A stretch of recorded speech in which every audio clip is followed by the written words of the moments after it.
J'espère jamais revivre ça de ma vie. Pour Éric Mignot de la ferme DEM Mignot dans le quartier Montbrun à Rouyn-Noranda et plusieurs autres producteurs agricoles, la récente saison de récolte est une catastrophe.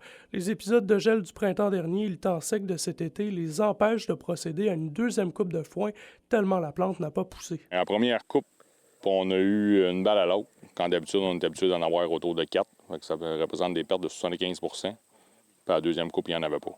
Fait que les pertes sont totales. J'ai quelques champs que j'ai faits, mais ici, on le voit, il n'y a rien.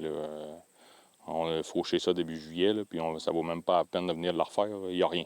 On va dépenser plus d'argent qu'on va rembourser avec ce qu'on va ramasser. Habituellement, on a un très bon couvert de neige, fait que ça protège la plante. Là, c'est sûr, avec le verglas qu'on a eu, la plante a déjà été abîmée parce qu'elle a gelé au sol.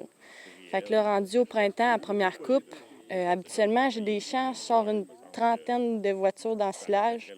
Cette année, dans ces champs-là, j'en ai sorti juste 4. D'habitude, je vends du foin, j'en vends 300 balles rondes par année. Plusieurs producteurs de la région n'auront d'autre choix que d'acheter du foin d'ailleurs au Québec et au Canada, une option de rechange coûteuse et loin d'être l'idéal selon la productrice Geneviève Mignot. Si on ne réussit pas à avoir du foin, on n'aura pas le choix de vendre nos vaches.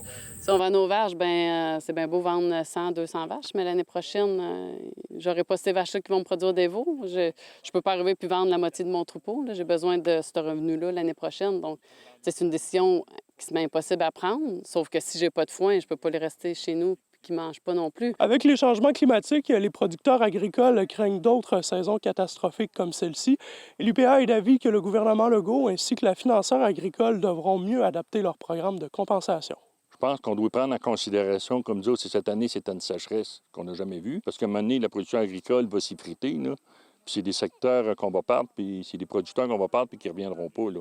Mais il faut vraiment travailler le programme, parce qu'on ne peut pas dire que le programme, il répond dans des années catastrophiques. Fait qu'on doit l'adapter, puis on doit le travailler. Invité à réagir à la sortie de l'UPA régionale, le cabinet du ministre de l'Agriculture rappelle que la financière agricole a annoncé mercredi qu'après un premier paiement de compensation à la mi-août, les producteurs en recevront un second après une analyse des données recueillies, notamment de l'absence d'une deuxième coupe. André Aude, RNC Nouvelles, Rouyn-Noranda.